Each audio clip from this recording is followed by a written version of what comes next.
on framing the research hypothesis and going about data collection. So what's a research question? A research question is essentially a question that a research project sets out to answer. It should, essential elements include the patient population or the problem that we are defining, the intervention, the control, which are the independent variables, and the outcome, which is actually the dependent variable. A good research question should have finer characteristics. In other words, it should be feasible, interesting, novel, ethical, and the research question should be relevant. It should be simple but appropriately complex as well. So what is a research hypothesis? A research hypothesis basically translates the research question into a prediction of expected outcomes. A good research hypothesis should be conceptually clear, it should be objective, specific, relevant, it should be consistent, feasible, most importantly cost effective, and profundity of effect on research variables. So what are the sources of research hypothesis? You could have theoretical or conceptual frameworks, you could base it on your previous research work, on academic literature, or also on real life experiences. What are the types of hypothesis? You have simple hypothesis, complex ones, associative and causal, directional and non-directional, and then of course we are all aware of the null and the research hypothesis. A simple hypothesis is a statement which reflects relationship between two variables, whereas a complex one deals with more than two variables. Associative hypothesis predicts an associative relationship between the independent and the dependent variable, whereas the causal hypothesis tries to establish a cause and effect relationship. Directional hypothesis specifies not only the existence but also the expected direction of relationship, positive, negative, and the non-directional one will not deal with the direction. Then we have the research hypothesis, which is also referred to as a substantive, declarative, or scientific hypothesis, and the null hypothesis or the statistical hypothesis, which basically states that there is no relationship between the dependent and the independent variables. Of course, the very concept of research hypothesis has come under criticism. Some people say that it biases research. Qualitative researchers claim that research hypothesis should come out of the results and not be an initial step. Now coming to data. So data, as we all know, is the lowest unit of information. It can be quantitative or qualitative. So a qualitative data can be nominal, where two or more categories are not in any particular rank or order, or it can be ordinal. A quantitative data can be discrete and continuous.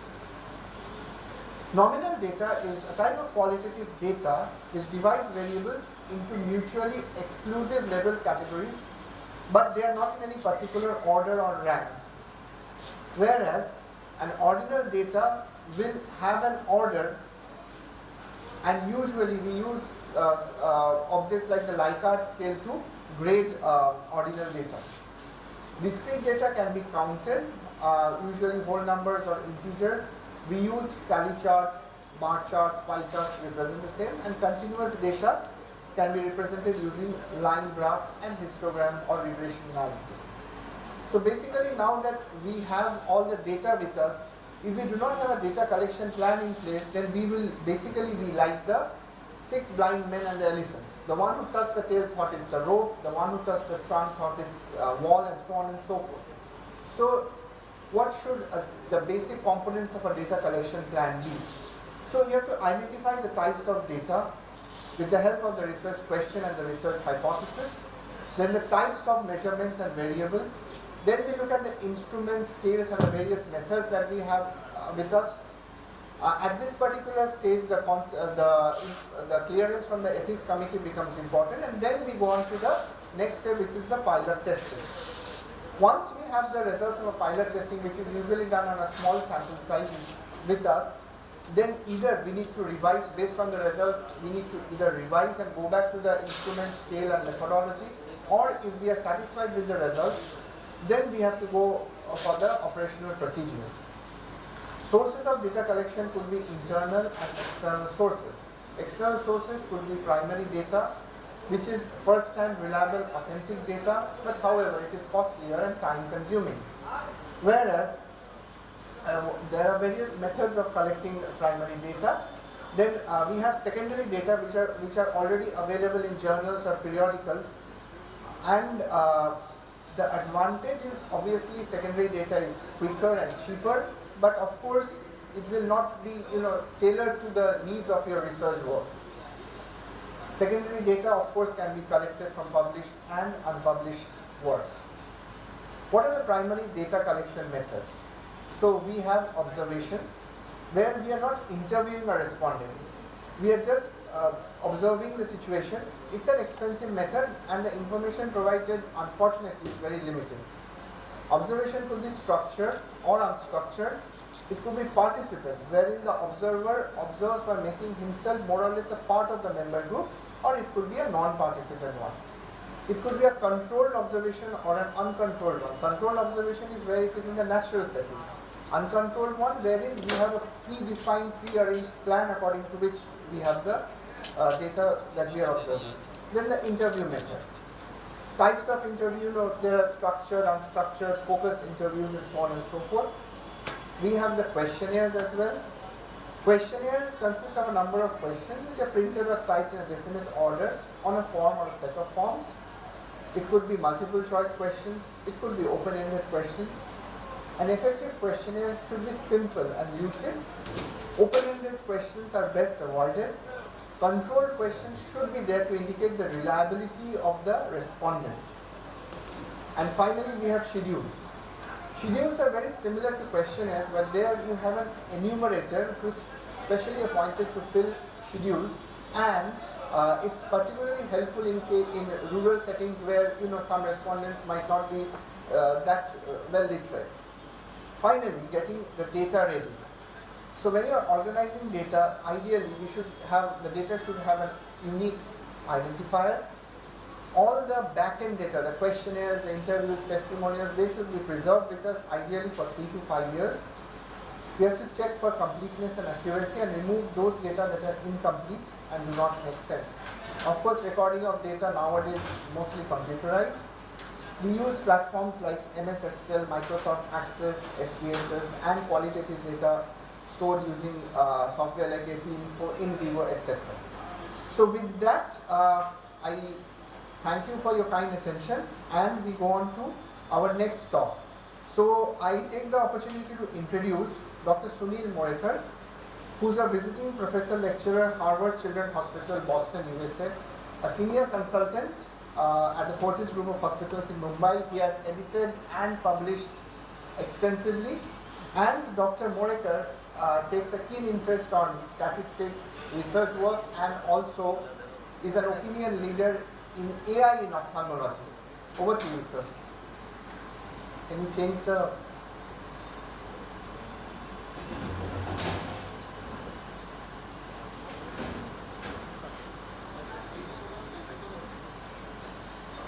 Thank you so much. Thank you so much. Thank you for the introduction, and thank you for the opportunity. One of the things that he said, I mean, we'll deal with real life situations and real things that we have been seeing for the last few years.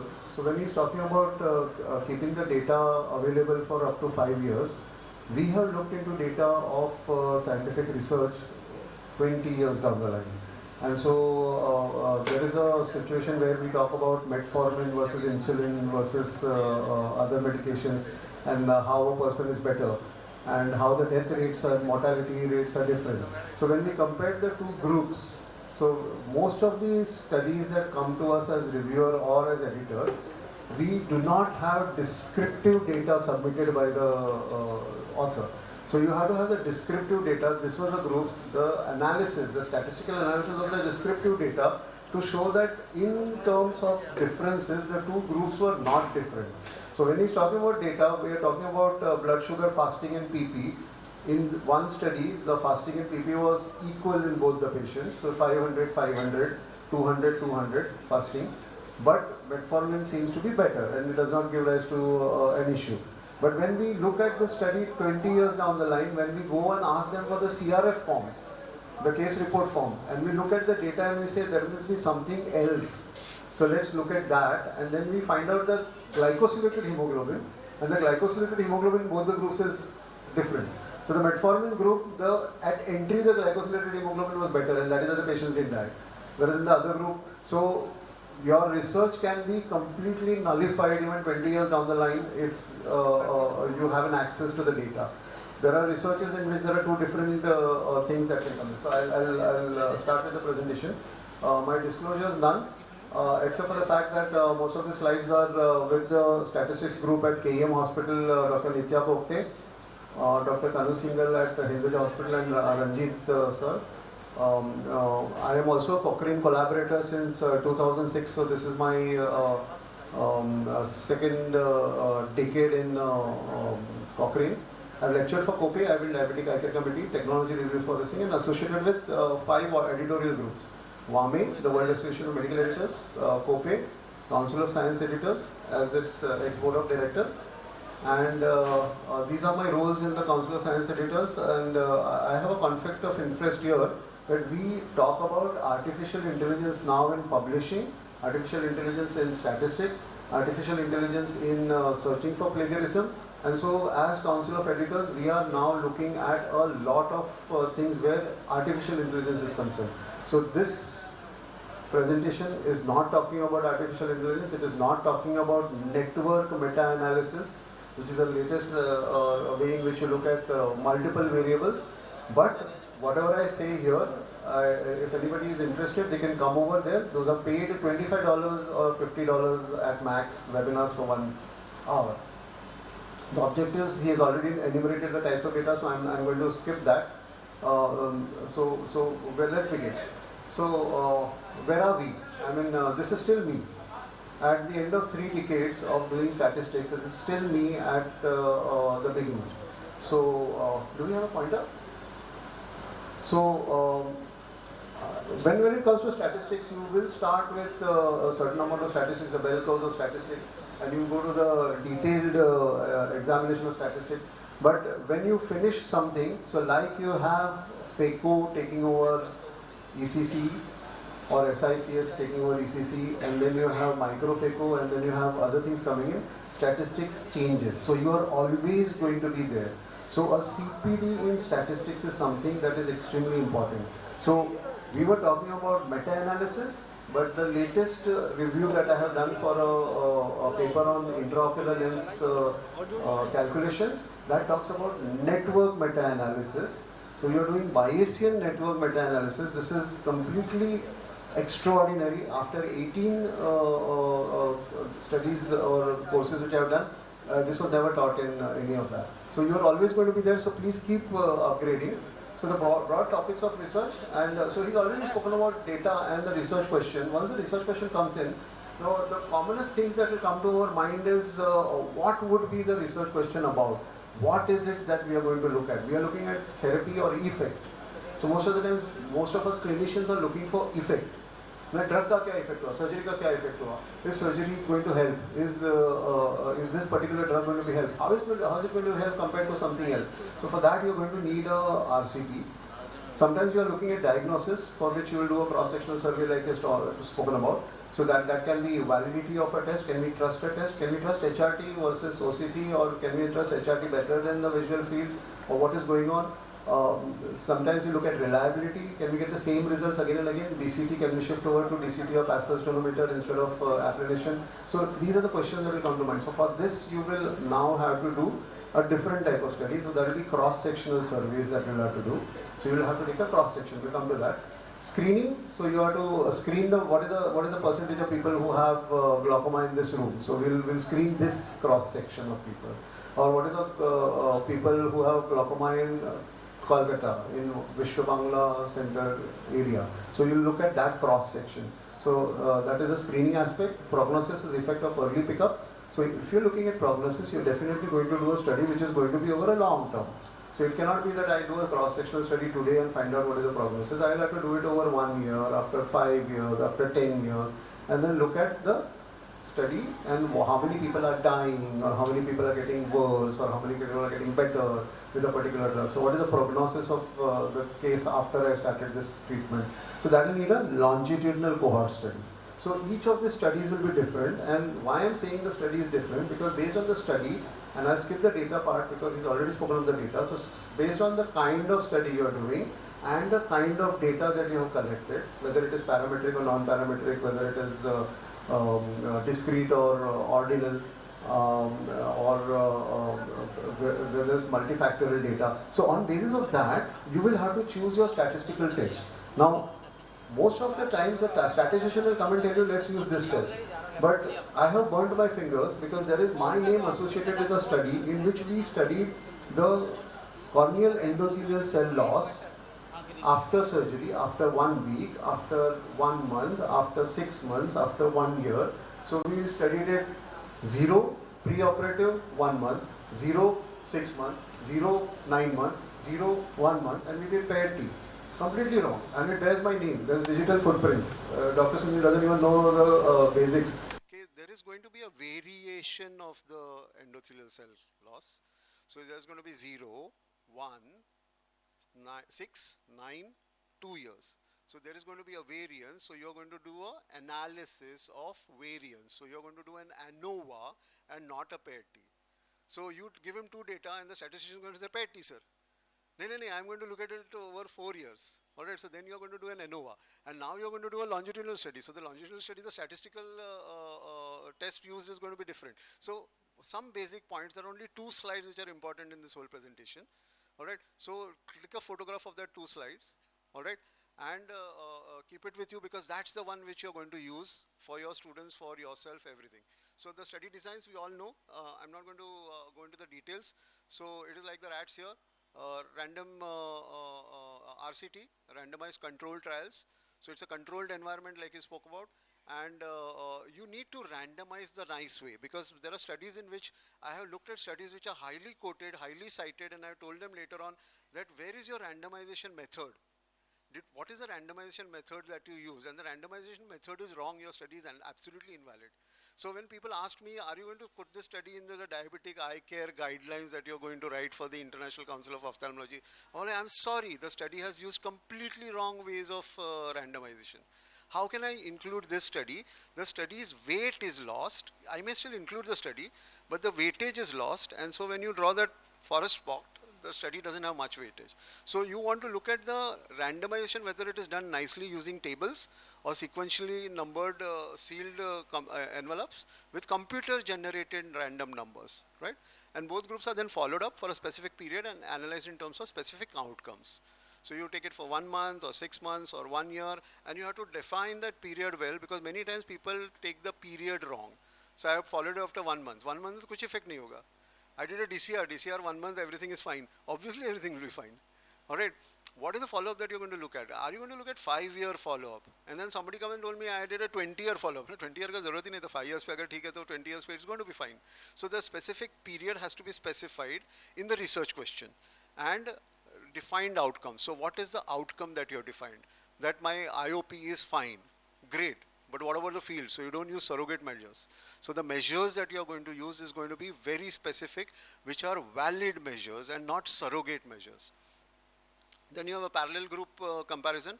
Each group entering the study at the same time receives a different treatment, and results are analyzed by comparing the groups. So this one rat is getting timolol, the other rat is getting latanoprost. And then you see there are slight differences in the rats, and you cannot make out this difference, and that is the delta that you're looking at. So the delta is how much change occurred. 2 millimeter se kam ho gaya, 4 millimeter se. Is that delta significant? So you have to use a significant delta. If I make the delta that I'm going to look at whether the IOP reduces by 4 millimeters, then both might be same. But if I see if the IOP is going to reduce by 1 millimeter, then I will get a statistically significant. So that delta is something that you really need to know. So where you will define that delta depends on where you are and what you are doing for which company. Or so if I'm working as a KOL for a company, I will keep the delta very small. देखा latanoprost में कितना फर्क पड़ता है? Statistically significant difference, 1 millimeter difference. All right. But if I'm working as a hospital, I will say, sir, ये तो 1000 रुपए का drop है, that other drop is 40 rupees. Sir, we will look at delta as 4. Significant difference, delta as 4. All right. Sir, lateral में इसमें कोई फर्क नहीं है. It is completely, so there is lies, there are white lies, and then there's statistics. With statistics, you can prove or disprove anything. So you need to be an intelligent person who knows what the statistician is trying to tell you, what the researcher is trying to tell you, what the pharma company is trying to tell you, and what the hospitals are going to tell you. Because you as a doctor are superior to everybody, because you have certain specific things at mind the patient is going to come and ask you. Paired match comparisons, like you have that rat matched with this rat. So this is a wrong pairing, because you have behind, you have a smaller rat compared to this rat. No? So you want to look at the descriptive statistics before. So when the paper is submitted, they will ask you descriptive statistics matched pair ka batao. Alright, so what went wrong in the metformin study was descriptive statistics matched everything, but glycosylated hemoglobin did not match. So if the glycosylated hemoglobin did not match, the whole study is invalid. Completely thrown out of the window. So subjects are treated matched to match confounding variables like age, sex, and other things, and they should be equal. So your descriptive statistics says age this much in group A, age this much in group B. The P value is non-significant. So they are similar age groups. There are similar number of males and females. So your descriptive statistics shows that both entry levels, they were all the same. Then you have to do blinding, single blind or double blind, we all know about this. You all, sometimes we do crossover study, latinopros डाल रहे थे, फिर timolol में आ गए, washout period देखना पड़ता है. So you have to look at that washout period. If you do not look at that washout period, these are things that the clinician is going to talk about, the statistician is not going to talk about. Alright, so he's going to give you statistics, but the clinician should say, no, this is only 1 week, so this still might be the effect of your timolol. Right? So that is something that you want to look at.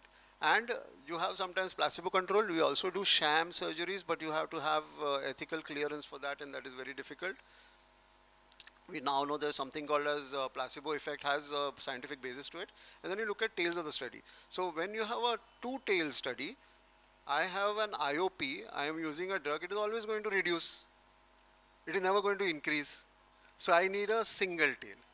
But I am putting a patient through something, and I'm giving a drug of which I don't know anything.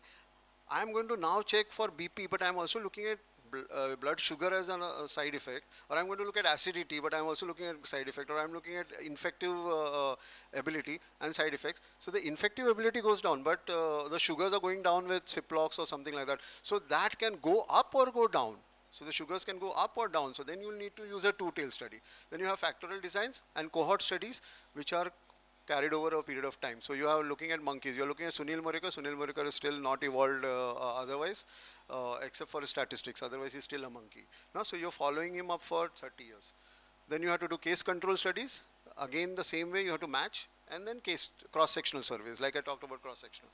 And case reports. Now, is a study design appropriate for your question? That is the answer you're looking for. So am I doing a diagnosis and doing an RCT for the diagnosis? Rubbish, it's not going to work. Or am I doing a screening and doing an RCT?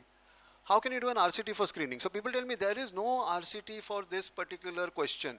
There cannot be an RCT for that question, because an RCT is not the study design for that question. All right, so there are times when people argue their heart out. Sir, there is no RCT to prove this. But there is no need for an RCT. The RCT is a wrong study design for that question. So you got to see whether the study design is right, the study design is sensible, and then this one slide, take a picture of this, and there's the other slide where you take a picture of the statistical test you're using. So the burden of illness, how much people have glaucoma, how many people are going to die of diabetes, how many people are going to develop diabetes. So you're looking at burden of illness, you're going to do a cross-sectional. So you're going to say how many people in which area, at which time. So I looked at 2024, from now on how much. So you then have to do from now longitudinal study. So you're going to do a cross-sectional longitudinal. So you're taking a cross-section of people, so you can combine these two study designs, cross-sectional and longitudinal. Causation, risk and prognosis, case control and cohort study. Occupational risk, ecological studies, treatment efficacy, RCT, diagnostic, test evaluation, you're going to do paired comparative, and cost effectiveness, obviously there you will need a, so study 2, anybody any takers for this? Study 2 surgical procedures? What study design? RCT. Evaluator diagnostic test, cross-sectional. Prognosis and outcome, longitudinal. Alright, and causation, case control or case cohort or case report. Alright, so then we need a null hypothesis. Are these two different? Alright, are these two different? You see that the wings are spread out, but the wings are together. They are not different because of that. The wings can be here and there. But what is the difference? That is the delta that I am looking out. And then you look at the variables. I am not going to talk about the variables in data. He's already spoken about the data, types of data. Only thing is that here we are not talking about the data. When you talk about data, the data can be distorted, skewed towards the right or skewed towards the left. Or the data can not be a Bell's curve, it can be a Bell's cone. So that is called as leptokurtosis, or it can be flattened, which is called as a platykurtosis, and then it is not normal. So you will have to apply the other test. No? So we have come to that, and then we look at the statistical test, just 2 minutes. So if there are parametric data which means which follows the Bell's curve. So the mean, median and mode are equal. They are the same. If you find that, continuous data normally distributed. And non-parametric, continuous data not normally distributed. There is a skew or a kurtosis or something like that. And categorical data. Now, comparison of two sample means. What is the mean of this sample versus the mean of sample? You do a student's t-test. Alright? Sometimes you do a paired t-test. Right? It uses the change before and after an intervention. So, pehle kitna tha? After surgery fell by 40 millimeters of mercury.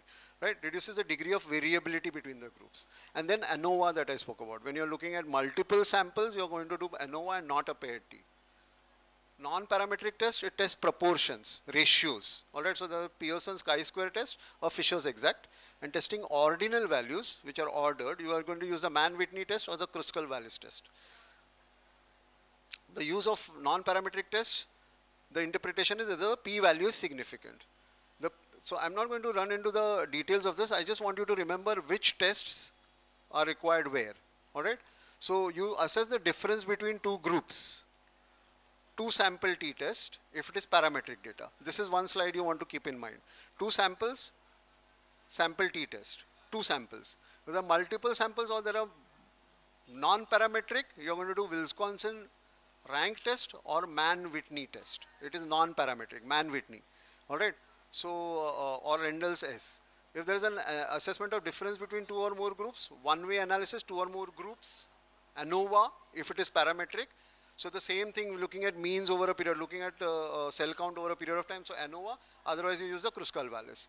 To measure the strength of association or correlation, alright?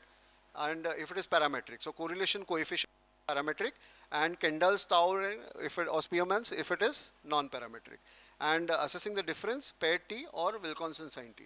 So I'll run through this. So these are examples. I'm not going to talk about them. I'll come to the last couple of slides.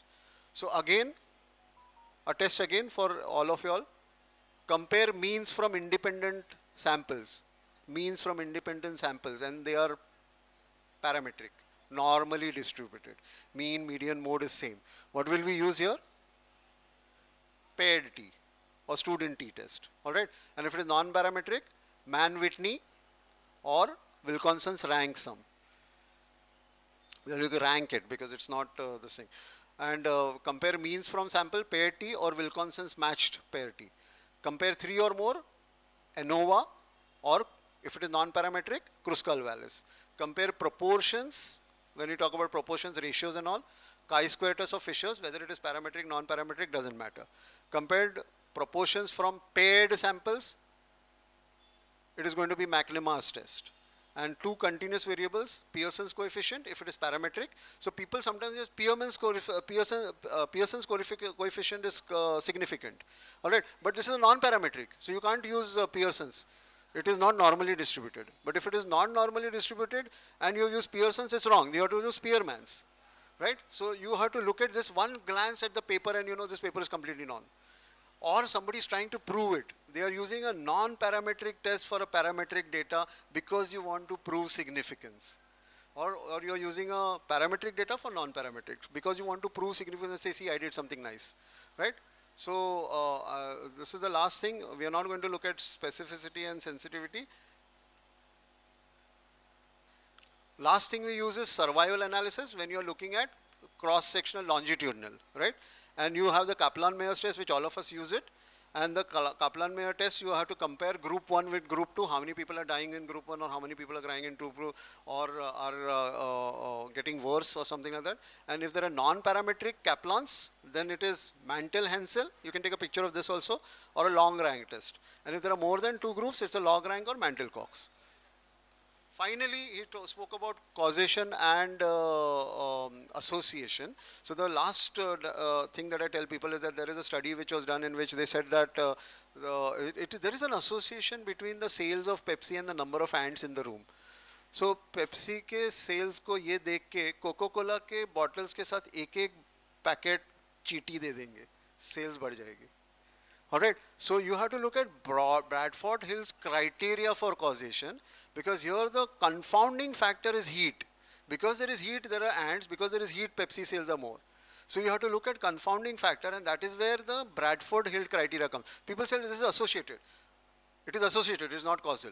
You show me the causal by following the Bradford Hill criteria. Strength, consistency, specificity, temporality follows it.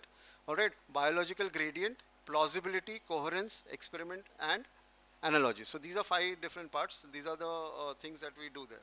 The last word, finally, if you think my presentation was just average, it's fine, because you're actually being mean. Thank you.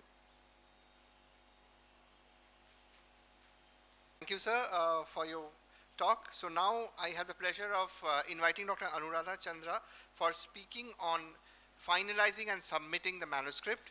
Dr. Anuradha is a gold medalist from Regional Institute of Ophthalmology. She's been trained in RP Center, a prolific pediatric ophthalmologist and the director of Global Eye Hospitals. Over to you, Dr. Anuradha. Hello. Thank you, Subhrangshu for this kind introduction. I will be shortly going through how to finally write this manuscript. We have gone through the statistical analysis and the data collection, and now we are ready to write the manuscript.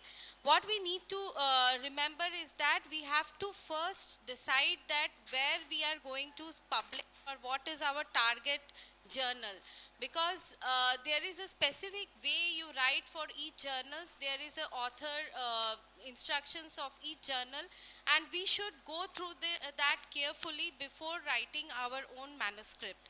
So we have to identify what are the objectives of my data collection and the statistical analysis, and what have I got from that, and what is different from what I have got from the earlier articles, and conduct a literature review and create a source list, sketch out the procedures, clarify the reliability of your own manuscript, have a captivating conclusion, and definitely get a peer reviewed from your seniors. Before starting the manuscript, we have to have an EndNote or a Mendeley or Zotero. These help us to get a good references, and references can be easily managed and arranged by these programs. So first is we have to study the journal carefully as we sought. Then we should have a good title. The title should be captivating. It should tell us that what is different about your article, which will make the editors look into it carefully. The abstract should tell us in synopsis about the article, but it should not give all the analysis which is inside the article. The introduction should be relevant, to the point, and short according to the journal where you are going to publish. Materials and methods should be descriptive. It should tell us why your data collection and your statistical analysis is appropriate. Results and discussions should be also on the point, and how it is different from other articles. And conclusions and the references should be appropriate. So what I would suggest is you get a feedback from your experienced teachers, researchers, because they can guide you that your article is not right or where you have gone wrong in your article. And always aim high. Aim for the best journal send there, you will get a feedback from them even if they don't accept your article, and from that feedback you can improve your manuscript, and that will make it much better, and for the next journal you will be accepted. So go on trying till it is published. Thank you.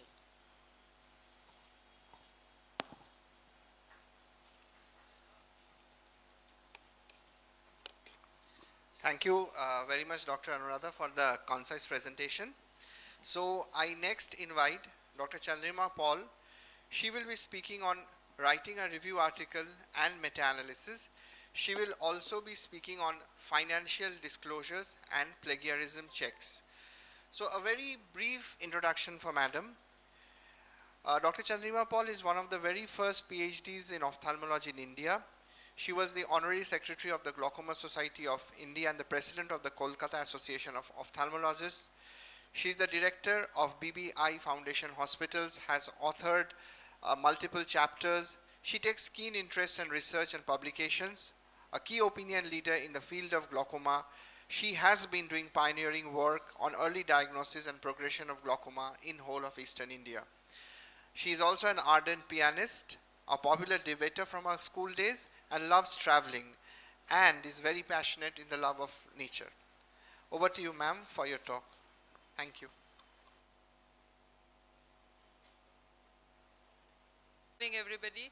Thank you, Dr. Subhrangshu, for those very kind words of introduction, and thank you once again for having me in an instruction course. This is an instruction course which I think has done very well in AIOC, and is continuing, if I'm not wrong, maybe for the 4th or 5th successive year with the same lot of co-instructors. So congratulations on that note as well. And I take you through writing a review article and meta-analysis, and Dr. Subhrangshu has also asked me to cover a little bit on plagiarism and financial disclosure, since we have one speaker absent, so I'll try my best to do that. So research is creating new knowledge, as you all know, and we've had 3 wonderful speakers just before me talking on data, statistics, and how to write a manuscript. So this is just to set the tone for my meta-analysis and systemic review, where actually there is no pointer here. So where actually meta-analysis and systemic reviews stand. So once you've finished off with all this and you've submitted a paper and your paper is accepted, published, then you have the meta-analysis and the systemic reviews. So literature reviews, systemic reviews, they are the larger lot, and in them come the meta-analyses. So in a review article, literature review is a survey of previously published research, as you all know, and involves reading the selected text in detail and other related text to present a fair and reasonable evaluation. So in the research article, basically it presents the viewpoint of the author, and in a review article, you have the critic's viewpoint on the author's particular topic. Content is new content for a research article, just the differences between the two, and assessing already published literature, and the length depends on word limit, but review article is generally much shorter than a manuscript. So the objective, to provide a critical evaluation, can identify new potential research areas, can draw new conclusions, and the other considerations as providing a comprehensive foundation on a topic, explain the current state of knowledge, identify gaps in the existing studies, and highlight the main methodologies and the research techniques. So this is the PRISMA statement. It's a 27-item checklist for a review article. So I wouldn't go into the details. It just starts as usual with the title, followed by the structured summary, the rationale for that summary, the objectives, the method as you would go in writing a normal manuscript, and then finally the results, the study selection, characteristics. I won't go into these details because I've had my previous speakers who've really spoken well on all these. Finally, the discussion and the funding. I'll come to the funding part of it right at the end of my talk. So structure of a systemic review, introduction, methods, result, and discussion. It's almost the same, except I told you about the length of the article. Steps of a systemic review. So formulation of researchable questions, select an answerable question. disclosure of studies, databases and keywords, evaluation of its quality, criteria during selection of studies, and finally the synthesis, the methods interpretation and the synthesis outcomes. So if you check a review article, if you're doing a review article, you can make a checklist and look if you've covered up all these. Journals aim and scope, define the scope, multiple research engines, whether you've used them, descriptive title and abstract using keywords, an overview of the topic, a critical discussion, further suggestions for your research in your conclusion, and finally you need to do a spell check and a grammar check. And last, plagiarism, which I'll speak on right at the end as well. So review article, to summarize, should be a balanced discussion and evaluation of strengths, weaknesses, and notable features. You've had to have a absolutely no bias attitude when you're writing a review article. So it's more positive than negative, definitely, and negative points first and positive last to give the authors a boost. And if your critic is more negative than positive, you could begin by stating that is good about the idea and then conclude and explain how limited it is in some ways. So that's actually a meta-analysis, what it is. So meta-analysis, moving on from research review, is the history. I won't go into the details of it. So it's a statistical procedure for synthesis of the results of several independent studies, which are combinable. Remember, Dr. Morekar has spoken about these in details, how you actually combine. You cannot compare oranges and apples. You've got to compare apples with apples and oranges with oranges. Observational study of evidence and multiple scientific studies addressing the same question. So again, if you look at that, meta-analysis actually comes even over systemic reviews, because in meta-analysis you've got to pick and choose exactly those studies which actually can be combined together or which actually talk about each other. So going to the Potsdam International Consultation on Meta-Analysis, systemic review or overview, that's the application of scientific strategies. And you have the meta-analysis or the qualitative overview, that's the systemic review that employs statistical methods. So systemic review versus meta-analysis, if you look at that, then in systemic review you identify and give a critical review of the research studies. Here in meta-analysis you identify relevant research studies using a defined protocol, discuss the factors that may explain the heterogeneity in the systemic review, and statistical tests study heterogeneity and investigate explanatory variables in meta-analysis. So there's a very subtle difference between the two, but there are differences definitely. In review, you synthesize the knowledge. Here, the statistically summarized results to obtain an overview estimate of the treatment effect. And finally, not all systemic reviews necessarily include meta-analyses, but all meta-analyses are based on systemic review of literature. So the basic steps involved, if you look at that, the specific objective followed by specific inclusion and exclusion criteria, literature search, quality assessment and data collection, finally the sensitivity analysis to test for bias and the analysis of outcome of data, and finally conclusion and recommendations. So applications of meta-analysis, investigation of adverse effects as existing therapies, differential effects on subgroups of patients, selection from among several alternative therapies, and shortening the time between medical research finding and the clinical implementation of, say, new drugs. So the standard outcomes, the size of a difference, however, is influenced by the underlying population value. And as for example, say an antihypertensive drug is likely to have a greater absolute value on blood pressure in overtly hypertensive patients than in borderline hypertensive patients. That's just an example to put it across, and differences are therefore often presented in units of SD. So statistical methods, I'll completely go over it because Dr. Morekar has done absolute justice to that. So two types of models are used to produce summary effect measures, fixed effect model and random effect model. Fixed effect model basically provides a weighted average of the series of study estimates, and a random effect model, our goal is to analyze, and it will be estimated, we estimate the mean and the variance, the underlying population of effective sizes. So the advantages of meta-analysis, well, it's precision, accuracy of estimates, and improved than what the normal manuscript was. and the results can be generalized to a larger population. It can be quantified, hypothesis testing, and summary estimates. And moderators can be included to explain variation, and the presence of publication bias can be investigated.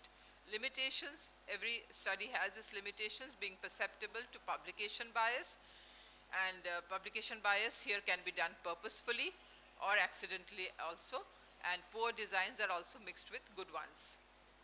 So badly conducted meta-analysis is exclusion of relevant studies or inclusion of inadequate studies. You have to be very careful in that. And other than selection bias, there may be wrong estimates or calculation flaws. So this is the Cochrane collaboration, which you all know about. I wouldn't go into the details of it, but it's a very useful library which can be used for this. And the steps of systemic review and meta-analysis, I have gone through them already, so I'll just put forward, as I told you earlier on, how it is. Systemic reviews are always have meta-analyses, but meta-analysis can overlap, but might not always have systemic reviews. So tips to help summarize meta-analysis and systemic review. I've already gone through these, so I won't go through this. So your point of view creates your reality. But oh, this is the other presentation. Actually, there is a plagiarism thing. You've it's there. So, unka presentation. I'm sorry about this. It's wrong presentation. The last slides are not there. Just at the end. ये वाला का 2-3 slide इसमें slides extra. Yeah. लीजिए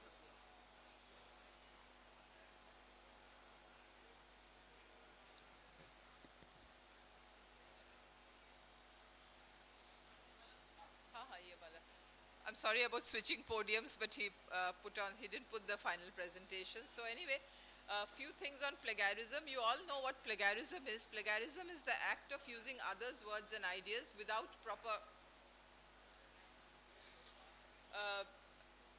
attribution to the same. Plagiarism is considered a form of intellectual theft and has serious academic consequences.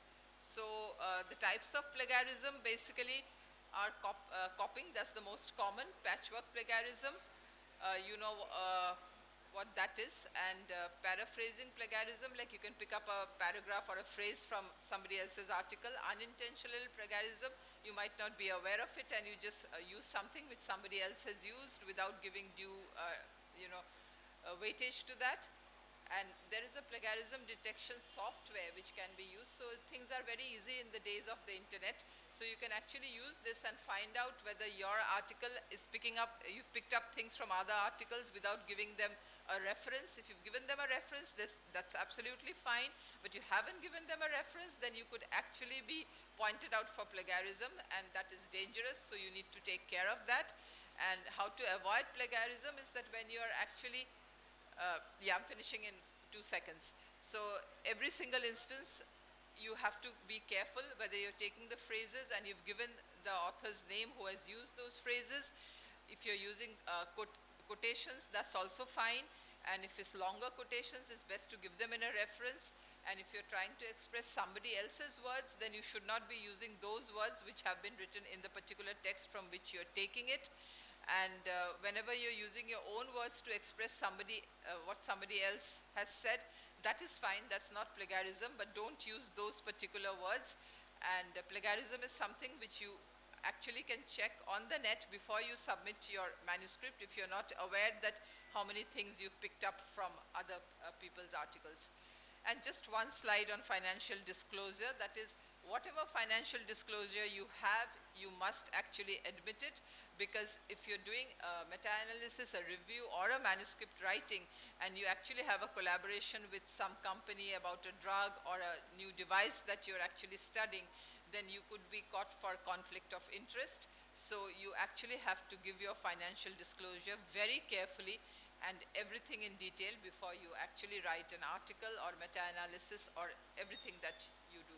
And we have that system. You would see in many of the articles when you submit a manuscript, they would ask you about conflict of interest. You need to fill up that form and submit it to be absolutely safe. Thank you very much for your attention. Thank you, Dr. Chandra Paul, for your presentation and also for agreeing to put a couple of slides. So we actually started close to 9 and we will still hand over everything before time only. The last presentation is choosing the right journal. I am presenting on behalf of Dr. R.P. Maurya, who couldn't come because of a medical issue. I'll just take 2 minutes. So first is, whenever you are doing a manuscript, you have to understand your topic, study the reviews, collecting references, attending conference and symposia on topics which are similar, and the format of the manuscript. It could be a research paper, it could be a case report, it could be a short communication, letter to the editors, review articles, commentaries, trends, perspectives are usually invited ones. Second is prepare a research paper in an area of demand that promises to make you successful. So you have to choose your journal wisely, and it could be a general topic. Find out whether whatever you're trying to publish is a very general topic or whether it is specific to some particular journal or not. And of course you have to take a look at the impact factor. If you start aiming at journals with very high impact factor, you will keep on getting rejections. So be realistic actually. Where to publish? In clinical science, about 2 million biomedical papers published every year by more than 20,000 journals and reading of more than 6,000 new papers per day. So it's difficult to target. So what could be the strategies? So first, the topic and journal coverage has to be checked. You have to look whether it's peer reviewed or not. You have to avoid predator journals. I'm sure all our mailboxes keep on receiving mails wherein you can publish anything. You're getting invitations for publication. So those have to be avoided. And of course, the impact factor has to be taken into consideration. So what are the challenges? The task of writing a research paper can be challenging. So, even a groundbreaking research, unless the paper is correctly written, will be rejected. So, all this has been taken up by Dr. Anuradha. So, finally submitting, of course, nowadays all journals have this online system of, submission of the manuscript. And whenever you are submitting, you have to look at the priorities of the editor. Editorial team will look at whether the work fits the scope of the journal, the clarity of language used, is the science sound, whether the journal's audience is being targeted adequately, is there something new, something interesting, is the advancement big enough, the quality, the contribution to literature also has to be looked in. Usual reasons for rejection include poor experimental design, lack of hypothesis, a very short follow-up, failure to conform to the guidelines or the audience of the target journal, over-interpretation of results, when you write conclusions which are not supported by data, and poor literature review. And for overcoming the rejection, well, studies that did not examine an important issue, review the literature thoroughly and clearly mention the research question. And of course, in order to overcome rejection, the language has to be proper. If the sample size is too small, obviously the thing will be rejected. And if the study design is also not appropriate, then also you stand to face rejection. So take home message, editors and reviewers are looking for original and innovative research that will add to the field of study. For a larger study, it may be better to produce one important research paper than a number of average papers. Thank you for your attention. So with this, we conclude the IC. I know we are 15 minutes late, but we still made up 15 minutes because we started at 9. So thank you all for your kind hearing.